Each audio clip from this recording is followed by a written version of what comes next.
Hi friends, మీకు ఈ video నచ్చితే లైక్ చేయండి, సబ్స్క్రైబ్ చేయండి. గాయత్రి పాప తిలోత్తమ మత్తు మందిన పాలని తాగేసి స్పృహ కోల్పోతూ ఉంటుంది. అప్పుడు వెంటనే గాయత్రీదేవి అక్కడికి వస్తుంది.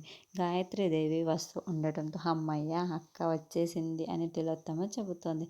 అమ్మ ఏం మాట్లాడుతున్నావు, అమ్మ వచ్చిందా, మా అమ్మ వచ్చిందా అని విశాల్ చాలా సంతోషపడుతూ ఉంటాడు. అవును విశాల్, అదిగో అక్కడ వచ్చి నిల్చుంది అని తిలోత్తమ చూపిస్తూ ఉంటుంది. ఎక్కడ అని త్రినేత్రి చాలా షాకింగ్గా గుమ్మం వైపుకు చూస్తూ ఉంటుంది. ఎక్కడా లేదే అని మనసులో అనుకుంటూ ఉంటుంది.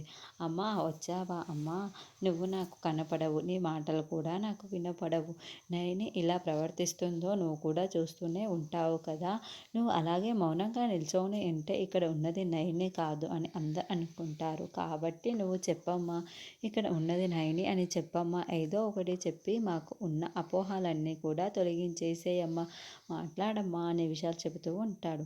నువ్వు చెప్పక్క, ఇక్కడ ఉన్నది నయనా కాదా, నయని కాదు కదా, చెప్పక్క చెప్పక్క అని తిలోత్తమ అడుగుతూ ఉంటే అక్కడ ఉన్నది నా కోడలు నయని ఏ తిలోత్తమ అని గాయత్రీదేవి చెప్తుంది. నువ్వు అడిగిన ప్రశ్నకి అమ్మ ఏం సమాధానం చెప్పింది, చెప్పమ్మా చెప్పమ్మా అనే విషయం అడుగుతాడు. ఇక్కడ ఉన్నది నయని కాదని చెప్పింది గాయత్రక్క అని తిలోత్తమ అబద్ధం చెప్తుంది.